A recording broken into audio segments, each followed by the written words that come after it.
자, 개인적으로는 좋아했던 전기차고 지금도 좋아하고 앞으로도 좀 좋아할 것 같은 전기차인데 요즘에 전기차에 대한 대우가 좀 그렇게 좋지는 못하죠.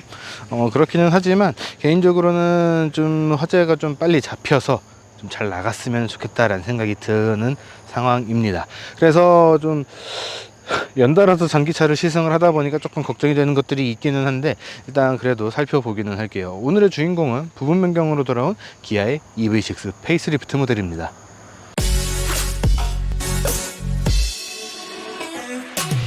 자, 여러분 안녕하세요. 카메거진 최정필 기자입니다. 방금 말씀드린 것처럼 오늘의 주인공은 부분 변경으로 돌아온 기아의 EV6 페이스리프트 모델입니다. 오늘 저희가 준비한 차가 굉장히 시커먼 멋진 그런 멋짐이 좔좔 흐르는 그런 차를 가지고 왔죠. 사실 저희가 바로 지난 영상에 올려드렸던 EV3도 그렇고 이번 시승차도 그렇고 전부 다 전기차를 시승을 하다 보니까 조금 걱정이 되는 것들이 있기는 합니다. 그래서 이게 안전한가 불안한가, 사고가 날 수 있는가, 화재가 날 수 있는가, 이런 것들에 대한 이야기들이 굉장히 좀 궁금하시고 많이 하시게 될 것 같고 그럴 것 같긴 한데 화재가 안 난다라는 가정에서 항상 저희는 말씀을 드리고 있기는 해요. 왜 그러냐면은 사실 내연기관 자동차에서도 화재가 안 나는 것은 아니고 똑같이 화재가 났을 때 벌어지는 상황들이라는 것들이 비슷한 흐름으로 흘러가다 보니까 전기차는 다 위험해라고 이야기를 하기에는 저희가 조금 조심스러운 부분들이 있어요. 물론 안전하다라고 이야기하기에도 조심스러운 부분들이 있긴 하지만 그런 것들을 다 합쳐서 보더라도 어쨌든 장기적으로 봤을 때는 전기차가 더 많이 나오게 될 것이고 또 많이 판매가 될 것이기 때문에 그냥 이런 차가 나왔다, 안전하다 위험하다 뭐 그런 것들에 대한 이야기가 아니라 그냥 이렇게 된 차가 나왔다라는 관점에서만 봐주시면은 좋을 것 같습니다. 일단 이번 EV6 부분 변경형 같은 경우에는 기존의 EV6에서 잘 가져가고 있었던 디자인 중에 몇 개를 그룹 전체, 브랜드 전체를 관통하는 그 디자인 언어를 적용을 하면서 조금 포기를 한 부분들이 있어요. 전체적인 실루엣과 형상 자체는 비슷하게 동일하게 가져갔지만 가장 큰 변화는 역시 이 램프 부분일 것 같습니다. 앞쪽뿐만 아니라 뒤쪽도 마찬가지인데 스타맵 시그니처 라이트라고 하는 형태의 램프 디자인이 적용이 됐습니다. 그래서 사실은 기존의 EV6가 한 요렇게 들어갔을 거예요. 한 요 정도 크기로 들어갔을 건데 뭔가 좀 과거의 YF 소나타가 떠오르는 굉장히 좀 갑각류 스타일의 그런 디자인이 들어갔었던 헤드램프가 이제는 뾰족하게 뭐 낚싯바늘인가요? 낚싯바늘처럼 들어간 그런 형태가 적용이 됐어요. 개인적으로는 그동안에 스타맵 시그니처가 들어갔었던 차들 중에서는 가장 별로라고 생각이 됩니다. 특히 이제 EV6 같은 경우에는 EV9과 같이 전기차에 조금 더 집중을 해서 디자인을 했다라고 생각이 들었던 스타맵 시그니처 라이트 디자인이었기 때문에 이 차에다가 적용한 디자인이 사실 솔직하게 말해서 이렇게 구릴 거라고는 생각을 못했어요. 뭐 물론 이제 저희도 위장막 차도 봤었고 위장막에 대한 예상도도 떴었고 하면서도 그런 것들을 봐왔지만 그래도 항상 그런 것들이 있거든요. 사진이나 영상으로 보는 것과 실제로 보는 것에 대한 이미지 차이가 꽤 많이 나는 편입니다. 자동차라는 게 그런데 실제로 봤을 때도 이렇게 구릴 줄은 몰랐어요. 근데 이게 좀 재밌는 점은 보는 각도에 따라서 굉장히 그런 이미지에 대한 차이점들이 많이 나타나게 된다라는 건데 EV6 같은 경우에는 그렇게 봤을 때 괜찮아 보이네 라고 생각이 되는 각도가 굉장히 한정적이었다라는 겁니다. 제가 지금 이제 정측면에 있는데 여기서 조금 멀리 떨어져서 아래쪽에서 거의 정면으로 이 차를 보게 되면은 그나마 나아요. 하지만 그 외 보통 사람들이 내려다 보게 되는 이런 시야 각도라든가 가까운 거리라든가 이렇게 봤을 때는 야, 이게 굉장히 좀 어려운 디자인이 됐다라는 생각이 드는 그런 형태를 가져가게 됐습니다. 이게 검은색이 되면은 관리가 쉽지 않아서 그렇지 웬만하면은 이 검은색, 완전히 검은색으로 칠해진 이런 색깔의 조합을 선택을 하셔도 괜찮을 것 같다라고 생각이 드는데 EV6 같은 경우에는 사실 SUV입니다. 퍼포먼스를 굉장히 많이 강조를 했고 또 전기차라는 것 때문에 많이들 놓치게 되는 부분인데 사실 EV6는 SUV예요. 근데 SUV 치고는 상당히 낮고 쿠페 스타일의 디자인을 가져갔기 때문에 그런 것들이 좀 덜해 보이게 되는 건데 사실 그런 것들을 강조하는 포인트 중에 하나가 요 위쪽에 장착되어 있었던 스포일러였습니다. 많이 튀어나온 건 아니었고 스포일러 형태가 장착이 돼서 그런 것들을 한층 더 강조를 해줬던 건데 사실 이 부분이 현대차에서 나왔던 아이오닉 5에서도 동일하게 적용이 되어 있었어요. 다만 아이오닉 5 같은 경우에는 뒷유리의 각도가 조금 더 세워져 있었고, 더 세워져 있는 유리 각도에도 불구하고 리어 와이퍼를 적용을 하지 않았었습니다. 그렇게 되면서 이 리어 스포일러를 사용을 하면서 이제 공기 이 흐름을 이용을 해서 뒷유리에 대한 먼지라든가 물기라든가 눈이라든가 이런 것들을 날려보낼 수 있다라고 이야기를 해 왔었던 건데, 결과적으로는 그렇게 되지 못하는 형태가 됐죠. 그래서 스포일러를 조금 더 늘려주고 대신에 와이퍼를 장착을 해주면서 그런 것들을 해소를 해줬습니다. EV6 같은 경우에는 아이오닉 5보다는 훨씬 나았어요. 뒷유리 자체가 훨씬 더 누워있기 때문에 훨씬 더 나았던 거고, 여기서는 이제 그래도 좀 세단 모델에서 볼 수 있었던 형태 정도의 그런 뒷유리 시야 정도를 확보를 할 수가 있었거든요. 그런데 아이오닉 5에서 이 스포일러를 늘려주면서 적용을 했던 것 중에 하나가 이 디지털 룸미러였고, 후방을 보기 위한 추가적인 카메라들이었어요. EV6에서도 그런 것들을 적용을 해주면서 카메라 자리를 만들어주기 위해서 이 부분을 조금 더 늘려주게 되었습니다. 원래라면 한 요 정도에서 끝났을 거예요. 한 3에서 4cm 정도가 더 늘어났다라고 볼 수 있을 것 같은데, 그렇게 되면서 사실은 기존에 보다 조금 더 스포티해 보이는 그런 형태를 가져갈 수 있게 됐습니다. EV6 기준에서는 게이득? 이라고 이야기를 할 수가 있는 그런 형태가 적용이 되게 된 거죠. 그러다 보니까 기존의 EV6에서도 나쁘지 않았던 뒤쪽 디자인은 이번 부분 변경에서도 훨씬 더 괜찮게 바뀌었다라고 볼 수 있을 것 같습니다.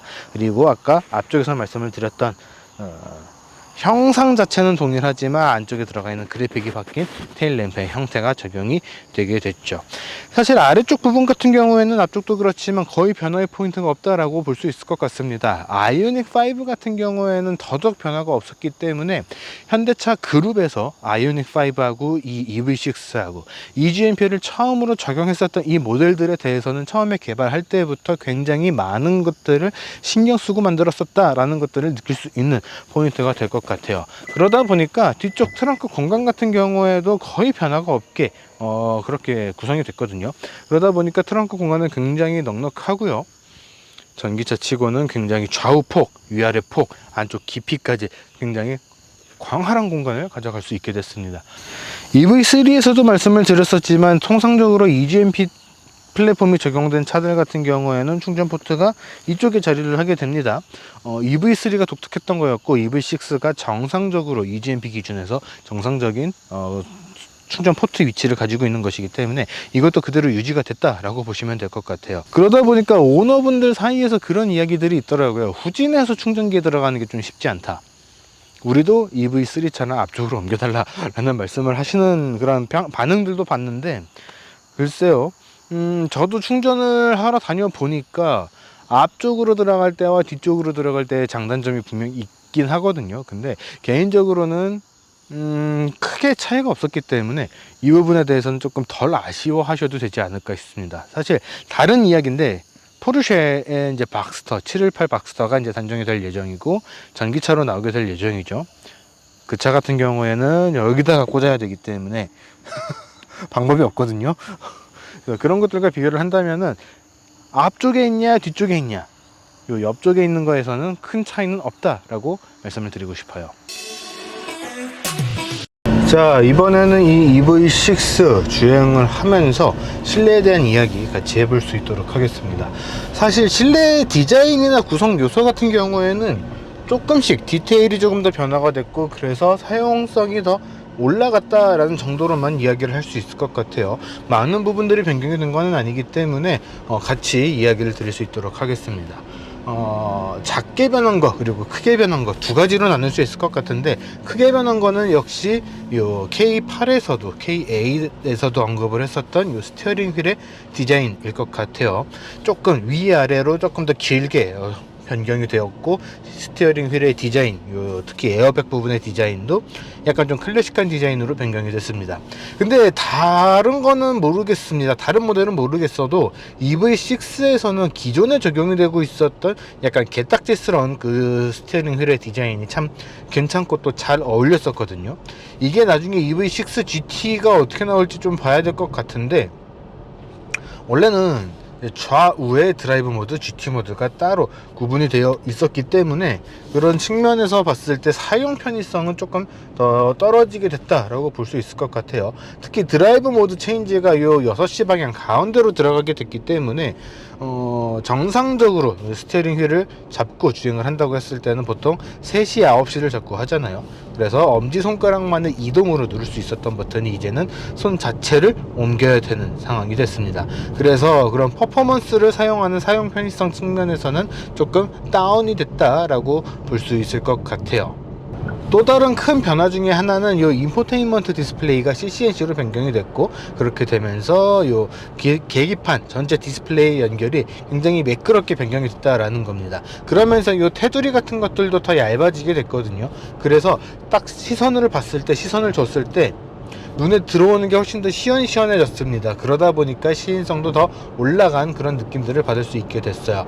사실 헤드업 디스플레이도 제가 기억하기로는 조금 더 커진 것으로 기억을 하는데, 이 헤드업 디스플레이 같은 경우에는 크게 체감이 되지는 않는 부분입니다. 그래서 요거는 좀 작은 변화가 이루어진 요소라고 볼 수 있을 것 같아요. 사실 바뀐 요소 자체는 작은데 무시할 수 없는 포인트 중에 하나는 실내에도 이 스탑입 시그니처 디자인이 적용됐다라는 거거든요. 원래는 이제 바깥쪽에도 빗살무늬 형태가 들어가게 됐었고, 그게 안팎으로 동일한 디자인이 적용이 되면서 통일성을 주는 형태가 적용이 됐었는데, 외관에 적용하는 게 스탑입 시그니처 라이트 디자인으로 변경이 되면서 실내에도 그 비슷한 형태가 적용이 되게 됐어요. 그래서 이렇게 공조기 송풍과 아래쪽에 들어간 그래픽 같은 것들이 조금 더 직선적이고 단순하게 변경이 된 그런 모습들도 볼 수가 있습니다. 이런 부분에 대한 소재 같은 것들도 변경이 됐다라고 해요. 지문 같은 것들이 조금 더 덜 묻게 되고 오염이 덜 되는 소재로 바꾸게 됐다라고 이야기를 하는데, 유지관리의 측면에서는 저거는 반길 수 있는 포인트가 될 것 같아요. 저희가 항상 욕해왔던 요 터치 전환식 공조 장치도 그대로 유지가 됐고요. 이 아이오닉 5하고는 다르게 EV6는 요 가운데가 움직이는 형태가 아니었다 보니까 버튼의 배치라든가 파워 온 버튼, 변속기, 무선 충전 패드나 컵홀더의 위치까지 거의 그대로 유지를 해줬습니다. 로터리 방식도 그렇고 요 터치 전환식 공조기도 그렇고, 이거를 계속 유지를 하는 이유는 잘 모르겠어요. 개입할 때 말씀드렸던 것처럼 세대가 변하는 것에 따라서 차례대로 바꿔나갈 것이다 라고 이야기를 했는데, 그 말은 사실 다르게 생각을 해보면은 너희가 뭐라 하도 우리는 그냥 계속 쓸 거야 정도로 받아들일 수 있는 그런 답변이거든요. 그래서 이런 것들은 조금 아쉽다고 느낄 수 있다, 그리고 저는 아쉽게 느껴진다 라고 말씀을 드리고 싶어요. 주행 측면에서 바뀌었다고 하면은 두 가지를 이야기를 할 수 있을 것 같습니다. 첫 번째는 이제 배터리가 변경이 된 거거든요. 플랫폼 자체는 EGMP 플랫폼을 그대로 사용을 하고 있는데, 배터리의 일단 용량이 늘어나게 됐습니다. 기존에 77.4kWh에서 이번에는 84kWh로 밀도가 확 높아지게 됐어요. 그러면서 배터리 셀 안에 들어가 있는 셀 같은 경우에도 4세대 배터리로 변경을 했다라고 이야기를 합니다. 사실 저희가 이 차가 처음에 나왔을 때, 이 부분 변경형 말고 초보 전기형 모델 처음에 나왔을 때 주행거리 실측을 했었거든요. 고속도로도 그렇고 이제 중저속 시내 주행 같은 경우에도 그렇고 470km 정도를 주행을 할 수가 있었습니다. 아이오닉 5보다는 한 20에서 30km 정도 더 적은 주행거리를 보여줬었는데, 물론 거기에는 여러가지 요소들이 있었어요. 저희가 EV6에 실측을 할 때는 비가 굉장히 많이 와서 악천후였기 때문에 바람도 많이 불고 그런 것들의 영향이 있었을 것이다 라고 생각이 됩니다. 하지만 아이오닉 5보다는 조금 더 짧은 주행거리를 보여줬었는데, 이번에 배터리 팩이 변경이 되게 되면서 복합으로 인증을 받은 주행거리 자체가 한 30km 정도 늘었어요. 그래서 복합 인증 주행거리가 한 494km 정도를 보여줄 수 있게 됐습니다. 그렇기 때문에 이제는 이 차를 실측을 하게 되면은 540 정도 뽑아줄 수 있지 않을까 라고 생각이 듭니다. 물론 주행하는 환경에 따라서 충분히 달라질 수 있는 요소기는 하지만 이전보다 조금 더 늘어난 주행거리를 사용을 할 수 있게 됐을 것 같아요. 주행에서 또 하나, 두 번째로 변경된 포인트는 이 주파수 감흥형 서스펜션, 감흥 아니고 감응, 주파수 감응형 서스펜션이 동일하게 적용은 됐는데 로직이 강화됐다라는 겁니다. 그래서 실제로 이거는 주행을 하면서 체감이 많이 되는 부분이거든요. 주행을 하다 보면은 이제 노면, 특히 노면에서 올라오는 로드 노이즈 같은 것들이 확연하게 줄어든 모습들을 좀 체감을 할 수 있을 것 같습니다. 그러면서도 창문 쪽에서 들어오는 썬루프나 앞쪽 유리, 이런 유리 쪽에서 들어오는 풍절음이나 소음 같은 것들도 굉장히 많이 줄어든 느낌들을 받게 됩니다. 그래서 전반적으로 NVH 측면에서 굉장히 강조를 많이 했다라는 느낌이 들어요. 그래서 이전보다 퍼포먼스를 강조를 하는 거는 똑같지, 출력은 변한 게 없으니까 퍼포먼스는 동일하게 강조를 하고 있지만 이전보다는 조금 더 다른 사람들도 태우고 다닐 수 있는 패밀리카적인 성향을 조금 더 강조했다, 이렇게 이야기를 할 수 있을 것 같습니다. 여러분들이 이 차를 사실 때 어디에 포커스를 맞춰야 하는가, 그 부분에 대해서 조금 신경을 쓰시면서 차를 보셨으면 좋겠어요. 그래서 그런 관점에서 완전히 나는 누가 뭐라 해도 가족을 위한 차가 최고야 라고 이야기를 하신다면은 아이오닉 5나 EV9을 보시면 좋을 것 같고, 혼자 타는 게 거의 대부분이기는 한데 뭐 언젠간 결혼도 하겠지, 혹은 조만간 결혼을 할 수 있겠지 라고 생각을 하시는 분들이라면은 이 EV6가 나쁘지 않은 차가 될 수 있겠다 라고 생각이 돼요. 그래서 그런 여러분들이 차를 보실 때 이 환경이라든가 관점이라든가 그런 것들에 따라서 선택을 하시면 될 것 같습니다. 자, 지금까지 부분 변경으로 돌아온 기아의 새로운 EV6를 살펴봤습니다. 다행스럽게도 가격 자체는 동결이 됐습니다. 친환경차 세제 혜택을 받기 전 기준으로는 5,590만원, 받게 되면 한 5,250만원 정도 됐던 것으로 기억을 합니다. 가장 아래에 있는 롱레인지 라이트 트림을 기준으로 말씀을 드렸어요.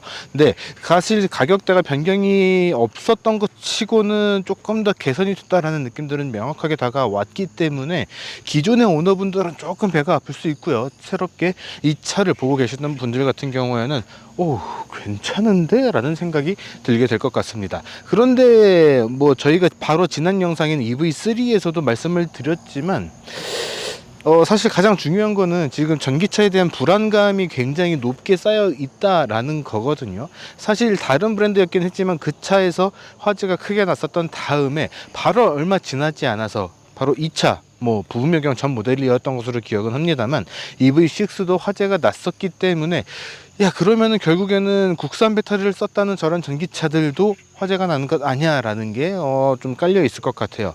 그거에 대해서는 저희도 뭐라고 딱 말씀을 드리기는 조금 어려울 것 같습니다. 전기차 화재라는 게 아직까지는 명확하게 좀 밝혀진 것들이 좀 없어요. 배터리 문제인지 차 자체의 문제인지 충전기의 문제인지 둘 다 멀쩡하지만 이제 프로그램 같은 거죠. 두 가지가 연결이 됐을 때 어떤 충돌이 나는지 이런 것들에 대한 정확한 해석 같은 것들이 아직은 명쾌하게 나온 게 없다 보니까 저희도 딱 안심하고 서세요라고 말씀을 드리기는 조금 어렵기는 합니다만, 그래도 앞으로 길게 봤을 때는 미래는 전기차가 될 것이다 라는 생각은 들기는 합니다. 뭐 그게 전기차가 될 수도 있겠지만 혹은 전동화가 들어간 하이브리드나 플러그인 하이브리드 같은 것들이죠. 그런 것들이 될 수도 있겠지만 그렇게 전동화로 간다 하더라도 전기차에서 사용되는 기술들이 크게 다르지 않게 들어가기는 할 거거든요. 그렇기 때문에 굉장히 좀 복잡한 생각이 들기는 합니다. 하지만 처음에 EV6가 나왔을 때 들었던 생각을 지금도 좀 동일하게 가져갈 수는 있을 것 같아요. 굉장히 매끈하고 또 잘 달리는 꽤 괜찮은 전기차가 나왔다라는 거 말이죠. 그래서 이렇게 좀 바뀐 디자인 같은 것들에 대한 호불호가 좀 갈릴 수는 있겠으나 어떻게 보면 그런 분들에게는 오히려 지금 전기차의 중고차 시세가 굉장히 떨어지고 있는 시점이기 때문에 더 나을 수도 있겠다라는 생각이 들고요. 그래도 차는 신형이지라고 하신다면은 EV6는 한번 살펴볼만 할 것 같습니다. 자, 이번 영상은 여기까지고요. 저희는 또 조만간 다른 시승 영상으로 돌아올 수 있도록 하겠습니다.